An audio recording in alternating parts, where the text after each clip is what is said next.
Welcome class. Uh, Today we are going to talk about executive summary and startup pitch. Both these aspects, both these dimensions of executive summary and startup pitch, both of them are very, very important. And despite all the efforts that you put in terms of doing your secondary research and primary research, and after having done that and talking to people, doing prototyping and all sorts of things, ultimately if you're lucky enough and if you have money, you can go ahead with the business. But if you're not so lucky, when you are pitching, making the pitch to the investors, that is the point of time when the startup pitch is going to determine whether you'll be able to raise funds or not. So executive summary is the summary of the business plan. After you have made the entire business plan, you will understand your own plan deeply. And once you've understood that, you will be in a position to write the executive summary, the core, the essence of the business plan. And executive summary is what goes into your business plan uh, after the introduction. And a known fact is that all the investors, if you give them the entire business plan, first thing that they do is they go to the executive summary section, which is about 3 to 4 pages. And if what they read in the executive summary, if they find it interesting and if they feel that this could be a worthwhile uh, investment, only then they would bother to go through the rest of the business plan. So that's why executive summary is very important. In startup pitch is another word for presentation. Startup pitch is the startup presentation that you make. Normally it is between 10 to 13 slides, and normally you would get 5 to 10 minutes to make the pitch to the investors. And within that 10 minutes time, you should be able to touch upon the major areas. By way of which you try to explain the business concept with clarity to the investors to get them interested. All the details cannot be shared in the startup presentation, but the core or the crux must be delivered during the 10 minutes time. And the investors should be interested enough by your presentation that they come and talk to you, and they also call you to their office for the next meeting. So that's ultimately that's the crux of doing this entire research and making the business plan, and then going ahead with the startup pitch. So with that background, we are going to start with the session. So what we are going to talk about in this session today is executive summary, startup pitch, one-line vision pitch, and the elevator pitch. The first is the executive summary. Executive summary is a short summary of the full-length business plan, placed at the beginning of the business plan, clearly presents the most essential information about the business, summarizes the content of the different sections of the business plan. So the different sections are your HR plan, your operations plan, production plan, marketing plan, financial plan. So the crux of all these sections will be included in your executive summary. Should not exceed 3 pages. I would prefer a 1 to 2 page, maybe 1.5 page. And you can go, you can try to do this within, let's say, 3 pages max. A business plan gives the details about the operations and the expected inflow of revenue. But the executive summary only gives the basics about the business model. It highlights the critical areas of a report. Only if the lender is convinced by the executive summary, only then he or she will go on to the detailed plan. So we're going to talk about how to write an executive summary. Now, writing an executive summary is a difficult and complex task. Some things to consider when writing and considering the format of a executive summary in a full-length report is, one thing is that the last thing that you do when you write the business plan is writing the executive summary. And you use a summary of each important section of the report. And you use, and it is preferable to use bullet points to improve the presentation of the executive summary. The content of the executive summary should include information such as fast overview. Within one paragraph, you are able to tell the investors as to what is this business about, and then the basic information about each section, and important facts and figures, and then the main conclusions. Now, only use this format as a short summary of information. Ensure the reader can use the page to provide the summary of the report in a nutshell. Now, if you see the executive summary format, within those 3 pages, you are going to touch upon, introducing about the business. The introduction includes the name of the business, and in brief, the activities it has to carry out. So if you are, let's say, an Ola, if Ola was to make its pitch, what are they going to talk about? So they're going to say that, we are going to be an aggregator, and we are going to bring together the taxi owners, taxi drivers, or the taxis, and we are going to connect them with the consumers who are interested in going from point A to point B. And the process would be through an app. If you're writing an executive summary for an existing company, list out its best known, best reviewed products, the awards the company has won, and a bit about the history of the company. And if you're doing this executive summary, when you're starting up, you'll have to write the executive summary. But let's say you have already gone through various stages, and maybe you have reached a stage where you now want to expand. So when you want to expand, you need more money, and again you will be, standing in front of the investors, making the pitch. So if you're an existing company, then list out your best known, best reviewed products, any of the awards, or any testimonials that some of these famous person may have given to you. You can include that. And of course, the products and services what you're offering. So what do you intend to sell? Whether a product or a service, you need to justify why you think the product will do well. And what makes you think that your relatively new product will be able to beat out its competitors? So if you're already doing well in the market, it's going to be easy to convince with the help of a number that, we have already been in the market for 6 months, let's say, and we have been able to gain traction. And currently we are selling these many units at this price in the markets of Delhi, Mumbai, Bangalore, whatever. But if you're starting up, then it's going to be a little difficult for you to convince. So what is that great thing about a product or service which is going to beat the existing competitors? So those key things have to be included in this. And then third one, target market, target group, target audience, or the potential customers or the consumers. This section reveals the details about the customer who is expected to buy the proposed product or service. Now, this is very, very important. You cannot go wrong with this. If you made the product, search for the right target audience, or if you are looking at a particular target audience, then make such a product which they would want. Explain why the proposed target segment is suitable for your product or service, which is your customer profile that you do. And then, of course, how do you intend to make it a hit with the proposed target group?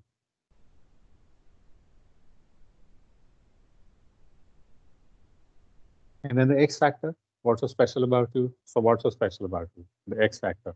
Why will someone buy a product? And what does the product have that similar products of other companies don't? And what makes you think that your product will survive the competition given to it by the existing players?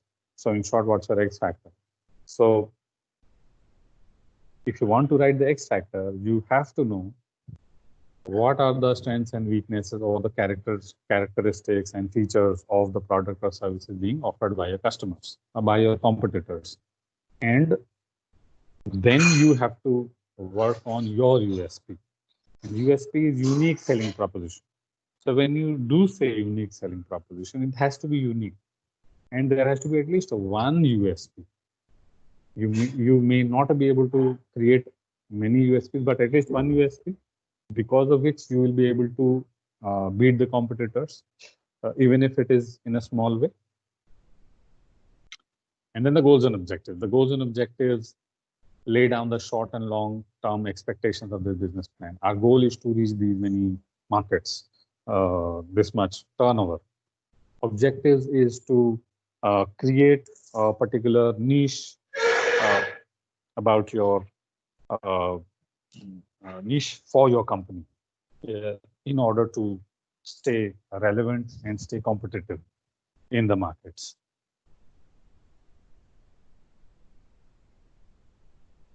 And this section lays down the revenues you expect through the sales of these product services in the short term as well as in the long term. And then the management team cannot be emphasized enough. It's a famous saying that the investors, they don't just invest because of a great idea. They invest in you. So if they are convinced with you, with your honesty and integrity and the kind of hard work that you've done, even if there is a problem with the product or with your business plan or proposal, all of that can be taken care of. But if there's a problem with you, nothing can be done. So please remember that you have to be good enough. And when I say you, it is about you and your management team. So if there is anyone else who is there with you in this project, the details or the profile of those persons should be included. The lender would also like to, the investors would also like to know who else is on your team and their exact functions. And so let's say there is person A and then there's person B and C. A is making the presentation. So investor wants to know, do you have other partners also? So A says, I have B and C.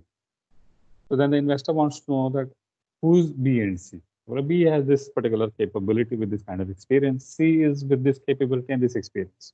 So the investor asks, what is B and what is C going to do in this business? So that has to be clearly demarcated, that B is going to look at finance, C is going to look at marketing, and likewise. And in the last part of this executive summary, write down the names of all the senior management personnel attached to this project. So when you're talking about the management team, you are going to talk about the founders, about their backgrounds, their capabilities, any awards, any recognition that they have received as of now. And then you also talk about your management team, and it could involve, you may have hired a CEO or technical technology champion who is not a founder, but who is someone who you have hired on salary, let's say. So such important managers also, their profile also needs to be included in this management team. So with that, of course, there's not much that can be emphasized, but what I would like to suggest is that please read the executive summaries of half a dozen related, executive summaries of half a dozen brands or companies which are offering same or similar products that you intend to or that you propose to sell. When you read those executive summaries, and then of course you revisit this presentation, you would be able to understand it, grasp it better, and therefore you will be in a good position to write your own executive summary. So with that, we go on to the second one, which is the startup pitch, or it's also called a pitch deck. Pitch deck is like a deck of cards. Similarly, pitch deck is a deck of those slides together. So 10 to 13 slides is the standard that is followed throughout the world. Now, a pitch deck is 10 to 15 slide presentation to introduce a business proposal, mostly associated these days with an investor pitch deck. All those startup competitions that you have to be ready with your pitch, a PPT.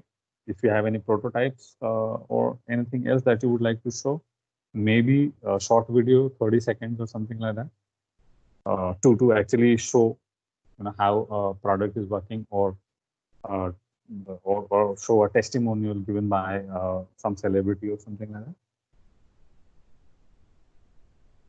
So in the pitch deck, which is your 10 to 15 lines, 10 to 15 slides, what are the things that go into this pitch deck is you state your business or service or product or a platform name clearly. So if you're a WhatsApp, then you are a platform. Mention your company's name only if required.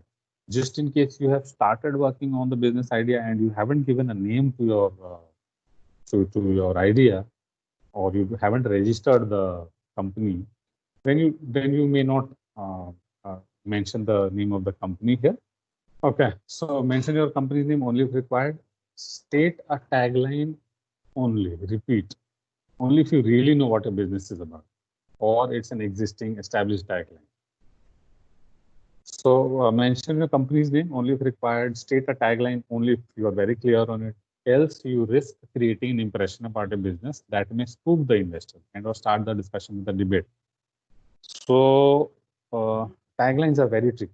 You have to be really good with it. As in, you have to spend a lot of time to be able to summarize the essence of your company, of what you are planning to do, in one small line.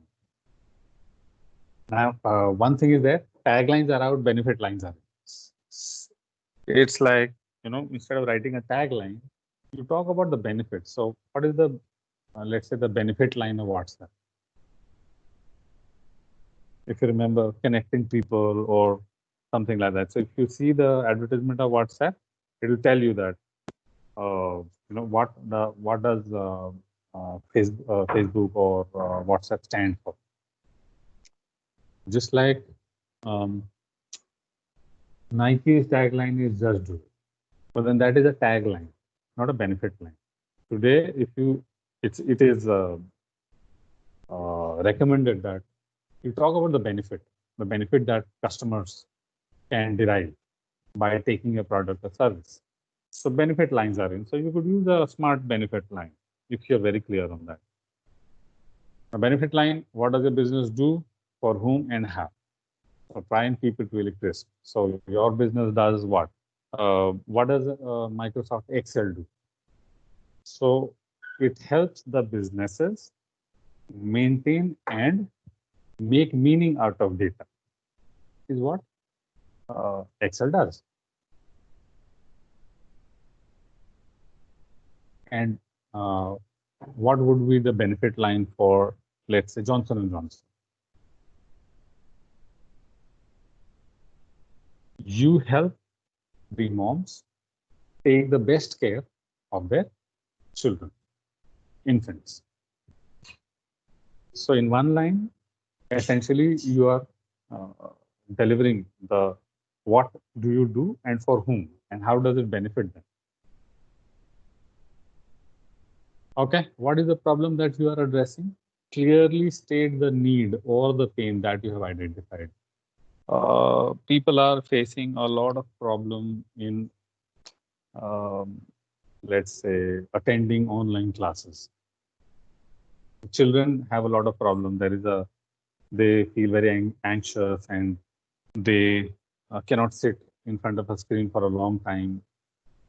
And imagine if a family has 3 kids now, how would they attend the classes? So for each kid, you need at least 1 laptop or a system. So if this is a problem and there is a need that, can you give a cost-effective solution to such families so that they don't have to buy 3 laptops? Yeah. So there's a need or a pain that you have identified, and have you come up with a solution for that? So what is that problem that you're addressing? And then you have to talk about your insights to solve the problem. Powerfully and crisply explain how you have thought through a solution of this big pain point that you have discovered. Now, this will probably be the most important slide.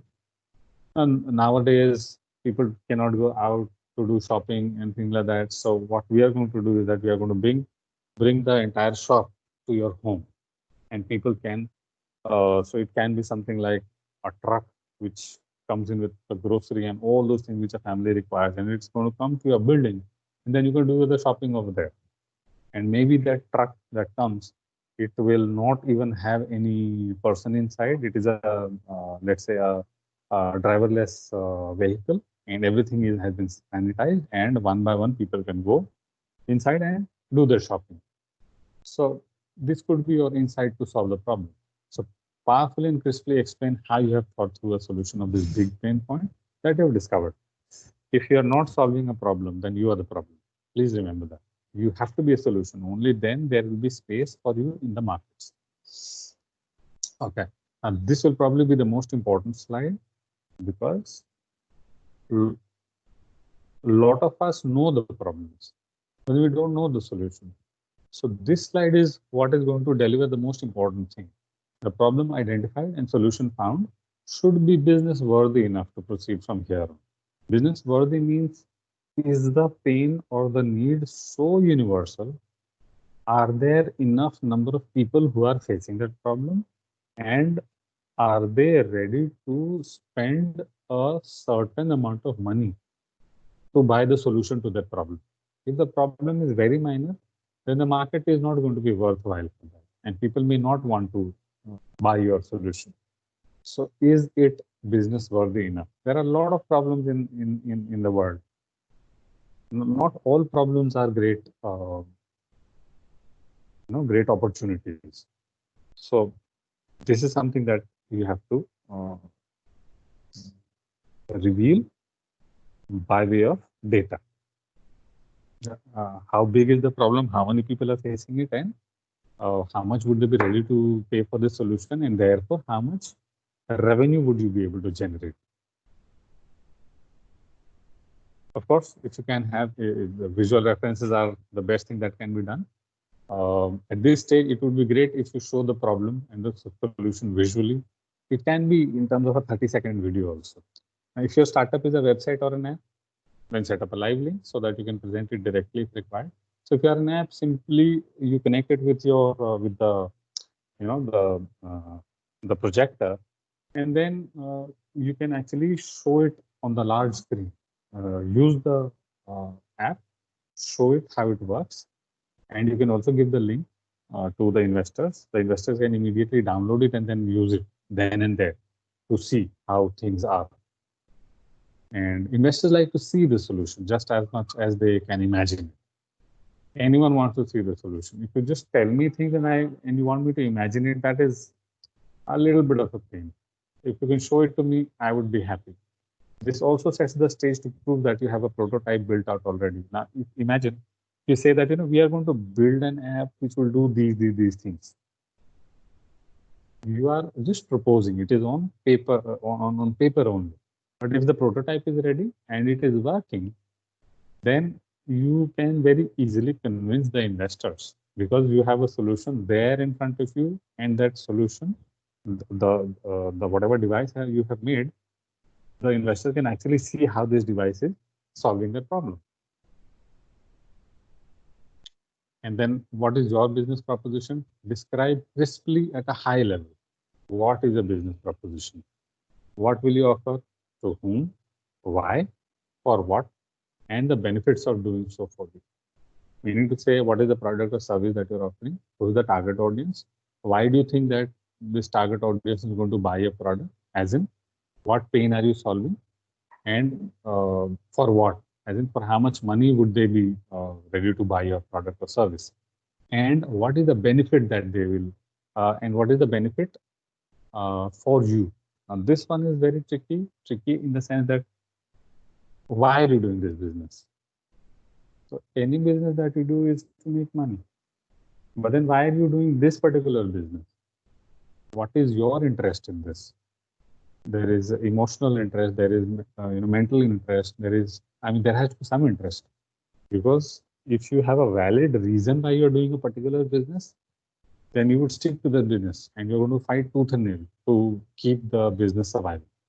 But if you're just doing it for the heck of money, sometime you may lose interest and leave the business, and the money would go down the drain. So you will have to logically explain why you are interested in this business. Of course, you have to explain how does the business work. In simple language, explain the process of executing a business. Like we said, use a flowchart, a logical sequence of screens, or a live example. If you are very confident of it working. There have been a lot of cases where people are trying to make the presentation and the internet connection has failed, or you have sent the link to the investors, and their phones, they are not able to connect with the Wi-Fi setups. For the website, if you are unlucky enough, your website does not seem to be responding at that time. So if you want to give live examples, you might as well leave it for a later time, or please ensure that the venue or the place where you will be making the presentation, it has a robust technology systems in place, because it would be very embarrassing to be making the presentation and you are not able to show all the elements because of the internet connectivity or something like that. Okay, do you have proof of traction? Traction means are customers loving your product? So do you have proof of traction? Now, this is something that should be there.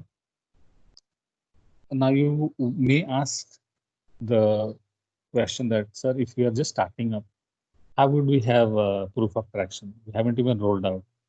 And until we start the business, how do we know whether people are liking our product or not? So this is something that you will have to fulfill even as a startup. You have to make the prototypes and you have to give it to the prospective customers and ask them to use it and give their feedback. And you do it for at least, if your prototype is not very expensive, do it for at least 100 to 200 people. And by way of observation, by taking their interview and things like that, document all of that.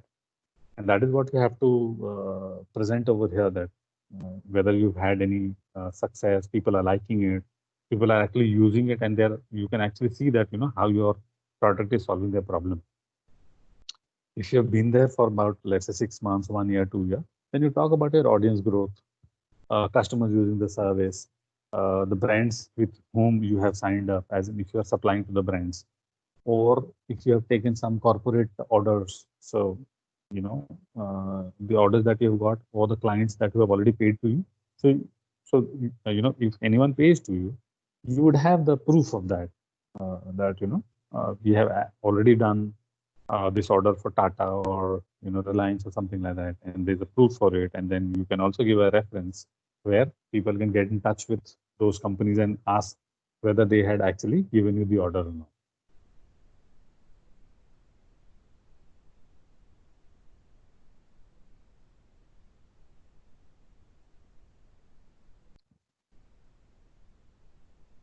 And when you talk about the market size and potential, what is the market opportunity? How large is the market for your solution? Describe your vision of the long-term market. Any business is long run. So how large is the market for your solution? Describe a vision of the long-term market. Is the market going to grow in the next 10, 20 years? Or this business is going to fade out? This concept is going to, disappear? All of that has to be mentioned here. And please mention how and why your solution will remain relevant and it will grow in the next 3 to 5 years. Now, today, if you want to make a platform, a socializing platform like a Facebook, it may be a great idea, but you'll have to convince people and you'll have to justify it, prove it. Otherwise, today, if you want to come up with a search engine, anyone is going to look at you that Google is already there. Why are you making a search engine? But as what I'm saying is that we also had YouTube. YouTube had all kinds of videos. So if someone proposed that I'm going to make an app in which we are going to keep very short videos, what do you think the investors would, how would they react? I mean, they say that YouTube is already there. What are you going to do then? I mean, how are you going to compete with YouTube? But then there was somebody who thought of this category that, there can be an app in which only small videos, 15 seconds, 30 seconds, 1 minute videos can be loaded. And I'm talking about TikTok. TikTok came very late, much after YouTube was there. And then someone identified a niche and they made tons of money. So if you propose to me that, sir, we are going to make a new search engine, I would say brilliant. I'm never going to say that why would we make a search engine if Google is already there?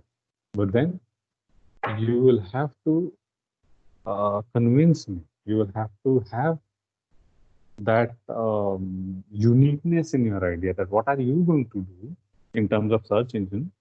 How are you going to do it, which is going to be so different from Google and is going to, create a revolution.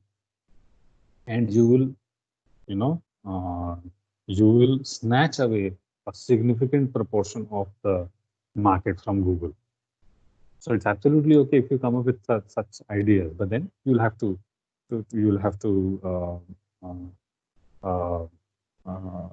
supplement it with relevant data.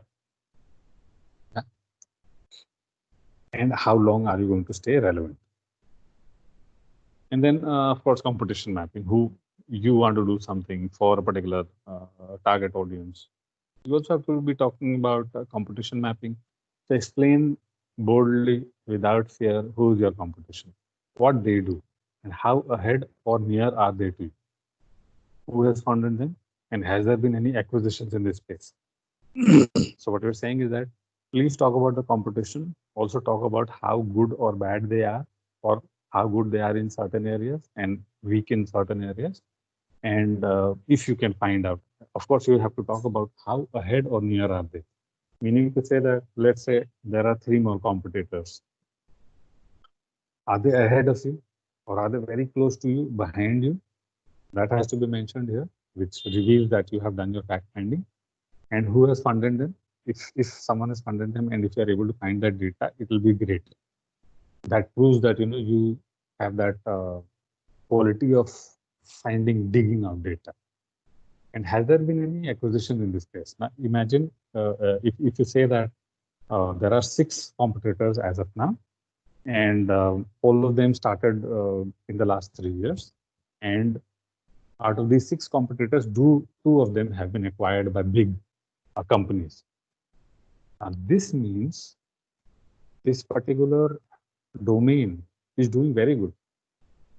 And out of 6 competitors, 2 have been acquired. It means this, why would anyone acquire you? If you're really hot, if you're really doing very well in the market, only then someone is going to acquire you. So if there are acquisitions happening in this space, it is good news. And this is something which can help you to convince the investor that this is the space which is growing very fast and there have been a lot of acquisitions. And then, of course, clearly state how different you are from the competition. And then the go-to-market plan. How will you go to the market? Now, this one is very essential. Any business pitch, any pitch that you are making to the investors, you have to have the go-to-market plan. How will you go to the market? What will be your strategy? Who will you go to and how? And it's best to show a little 120 to 180 day plan that clearly bullets are the most important task you will achieve in your rollout. So go-to-market plan is you are rolling out. Day 0, you have launched. So in the next 120 to 180 days, what are the things that you will do? You're going to get in touch with the brands or companies or retailers or channels or social media platforms. How are you going to, what kind of collaborations are you going to have? what if you're planning to advertise and promote, then what will be your media strategy, and how will you raise awareness about you amongst the target audience. And suppose you are going to open a store, then by which date, day zero, suppose you open the store, then what are the things that you'll be doing in the next 180 days? All of that has to be clearly mentioned in bullet points. And what will you be achieving in those 120 to 180 days? So you have gone to the market, you have started telling everyone about your product or service, and then you there's a logical way that you launch yourself, and because people come to know about you, they come to you and then they start buying. So how is this going to happen is what has to be explained in the go-to-market plan. And what is the core strategy? Without focus and fancy strategy charts, just explain the no-brainer reason why your business will succeed. Why will you succeed? You don't have to put in all the jargons and glamorous stuff. Simply explain in very simple terms why your business will succeed, because the rest of them are not doing this. Okay? And the investor reading this slide should say, oh yeah, this makes so much sense. Yeah. So there is WhatsApp and there is Instagram and there is LinkedIn and everyone.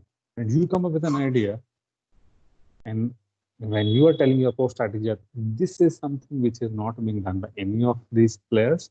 Whereas I'm sure you would have also felt this need that if this feature was also there in any of the social media sites, it would have been great. Now you have come up with that, you explain it, and the investor says, oh yeah, this makes so much sense.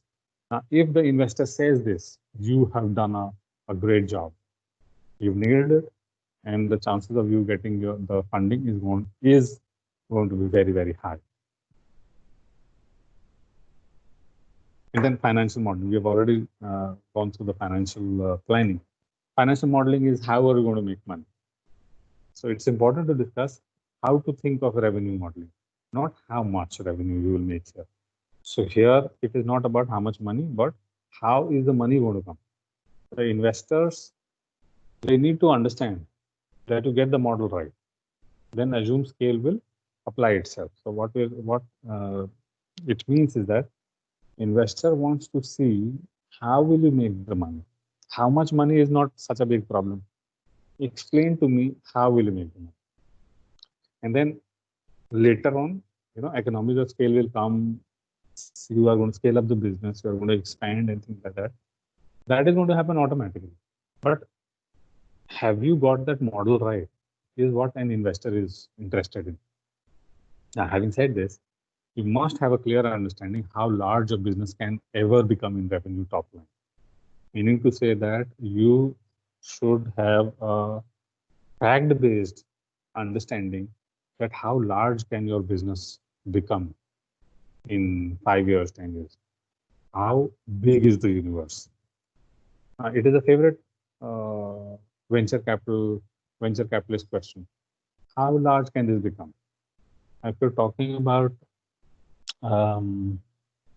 let's say, a medicine, and this medicine is something which is related to the injuries which are faced by the athletes. And if the question is how large can this become? So you know that how many people are, how large is the space of athletes in the world. Though if your medicine is only for the athletes, then you know your population. And then you can answer this question that what is the biggest level that you can achieve by providing this medicine for athletes. So how large can this become? It should be mentioned in your financial model.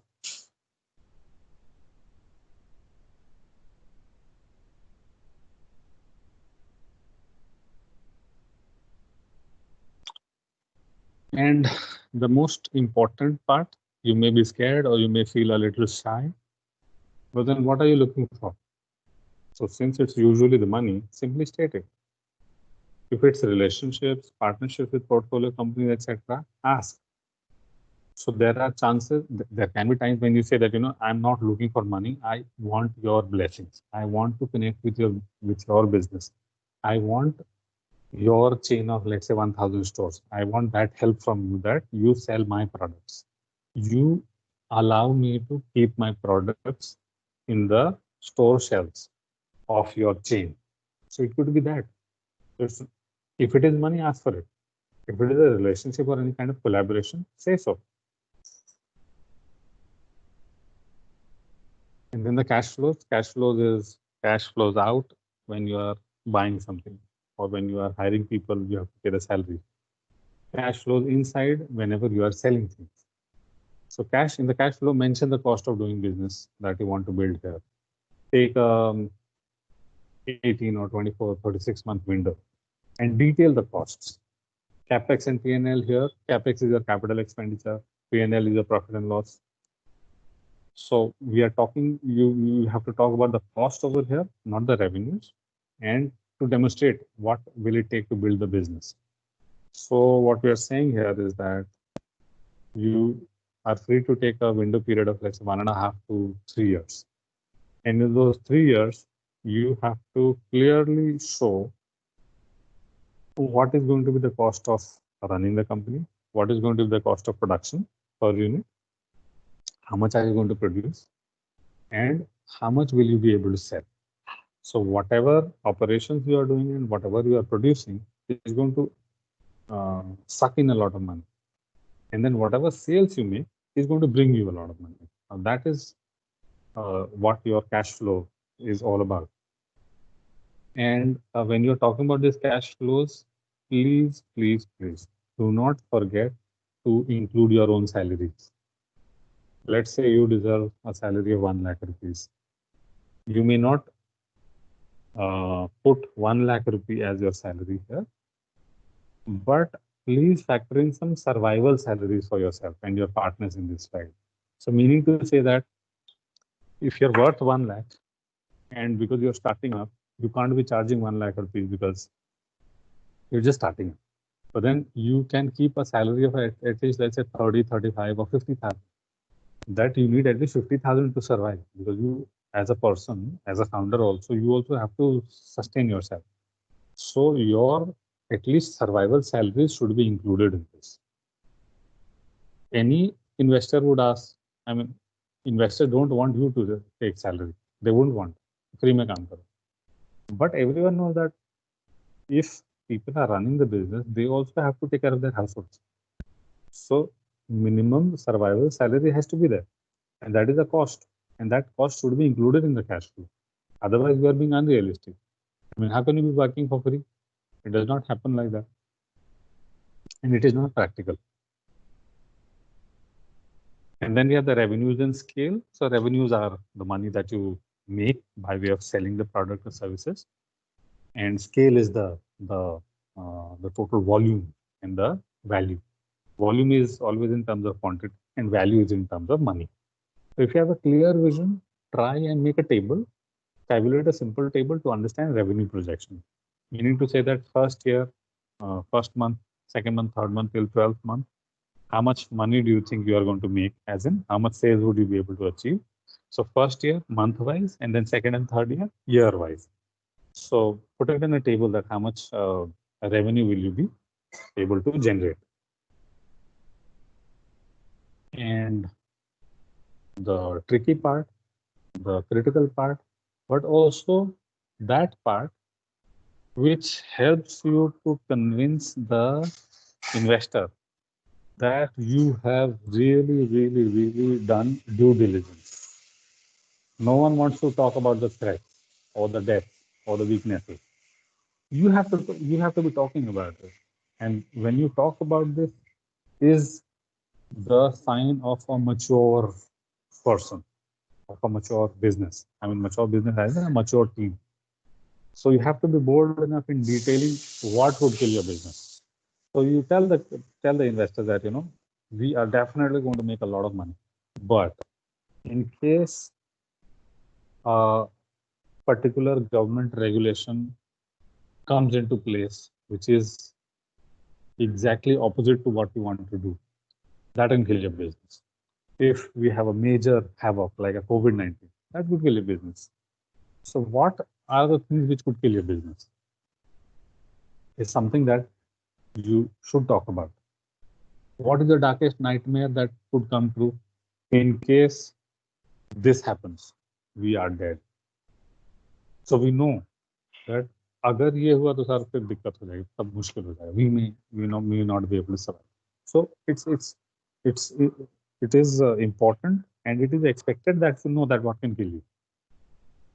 It is important, and it is expected from the investors. They expect that you know your weakness, you know your darkest nightmare, you know what can kill your business, and you're talking about it honestly, which is fine. I mean, why wouldn't I want to invest in you if you know what can kill you, if you know what are your weaknesses, and if you know your weaknesses, you're going to work towards it. If you are such a duffer who does not even know your weakness, and it is pretty evident when you're making the presentation, how do I feel? You know, what kind of a person is this? The person does not know. Yeah? And so, when you're talking about these things, it reassures the investor that you have thought with pessimism as much as with optimism. Entrepreneurs are like inveterate optimists. Sab badhiya hi badhiya. But then it does not happen like that. So when you are in an optimist, so you have to wear two lenses. You wear a lens of optimism, and then you look at the business possibilities and you do your planning. Then you wear another lens. You wear the lens of pessimism, and then again you look at your business and see what can go wrong, what is wrong, and what can go wrong. What are the various things that can go wrong? So you must have looked at your business with optimism and then with pessimism also. And then you are showing the perspectives to the investor as a pessimist also and as an optimist also. It reassures the investor that you have thought with pessimism as much as with optimism, and it also saves the investor the time and energy from finding loopholes and pitfalls. Meaning to say that instead of the investor pointing out the loopholes or the pitfalls, if you yourself reveal that these are the problem areas, इसमें हमको काम करना पड़ेगा, and we haven't really thought how we'll go about it. We are working on it. We are doing our research and things like that. So instead of people finding out loopholes and pitfalls, if you reveal it your own self, then it's going to save a lot of time and energy. Investor is not going to start digging and shooting holes in your business plan. And at the end of it, what is the outcome of the business? So what do you expect your business to become ultimately? You're starting today. You're going to spread out. You're going to be in India and abroad. You're going to also include other products and services. You are going to collaborate with various other organizations. How are you going to use technology and things like that? What do you expect your business to become in the long run? And I would like to hear realistic ideas of who will buy your business and why. So do you think that once you start growing, there would be certain kinds of companies who would be interested in buying you out? If they are ready to buy you, you're going to get great money. And then you that's an exit plan. You sell your business, and then the money that you make, you can start on other startups.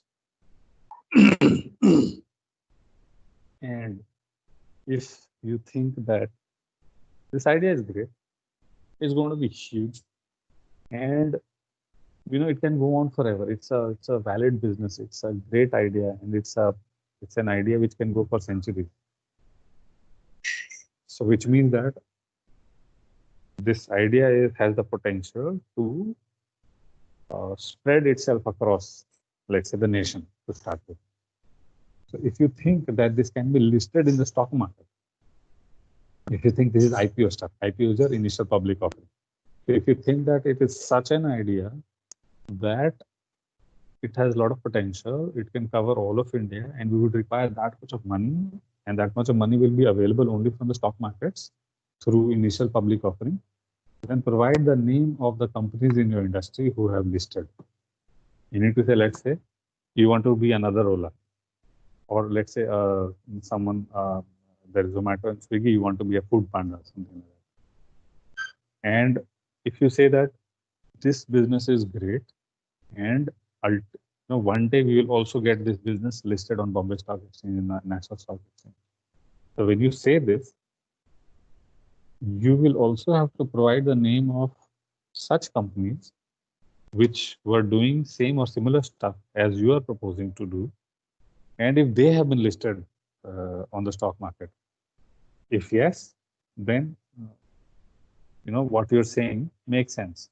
If none of such organizations have been listed till date, how are you proposing that this business is great and we will also get listed?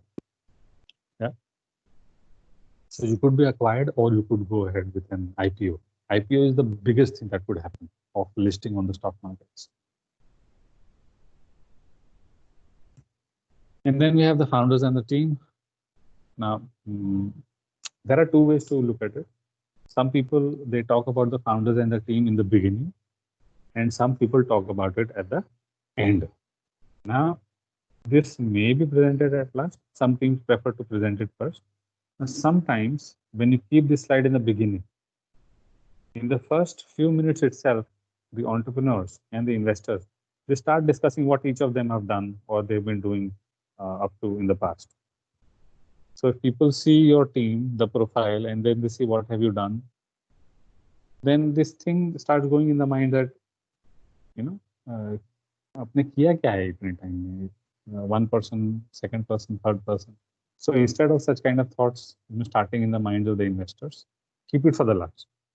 So that you have done your presentation, you talked about your product, service, customers, financials, etc., etc. And now you have come to the last part where you're talking about the founder and the team. Please keep the points interesting and relevant. No one wants to read your biodata here. So the founder and the team, one photograph, 2 lines. One photograph, 2 lines. So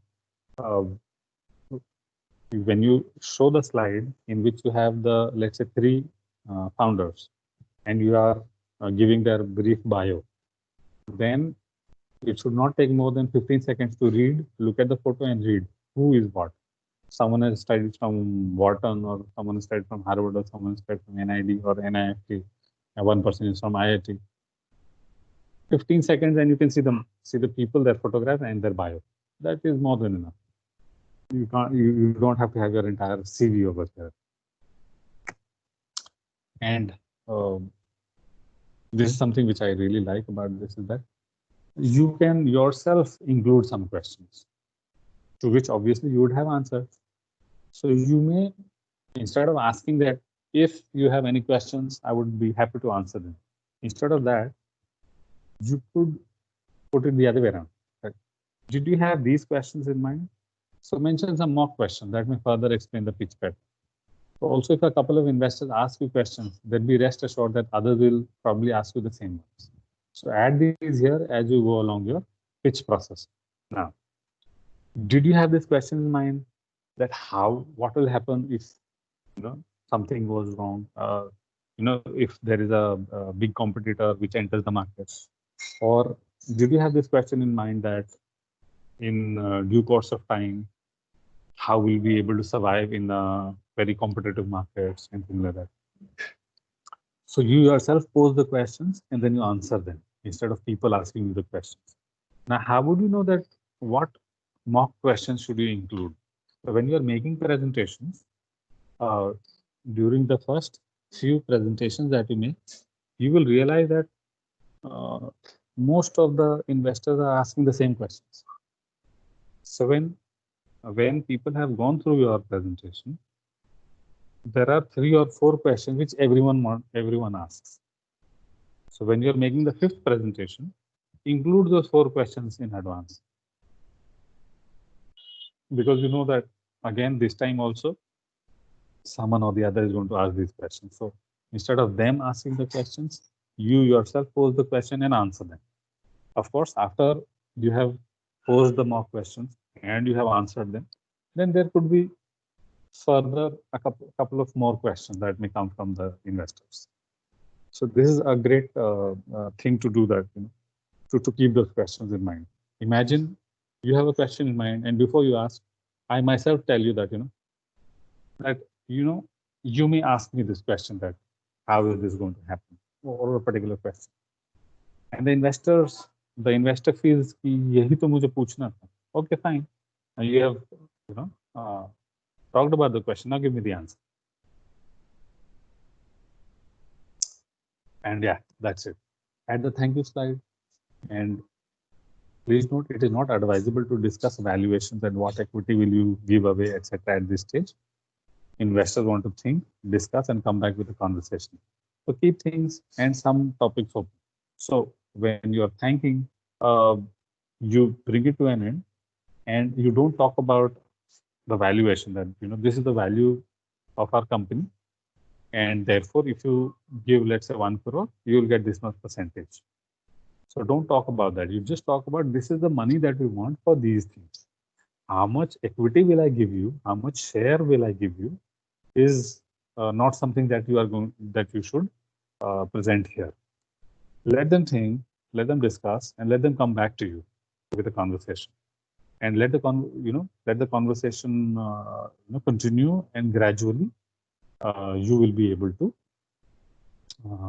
zero down, figure out as to how much shares will you be going to, will you be giving to the investor. And of course, there's going to be a lot of negotiation because the investor wants to take the maximum amount of shares, giving least amount of money. And you want maximum amount of money by giving away least amount of shares. So that's where negotiation would happen. And let the negotiation happen when you are sure that this investor is super interested in your business.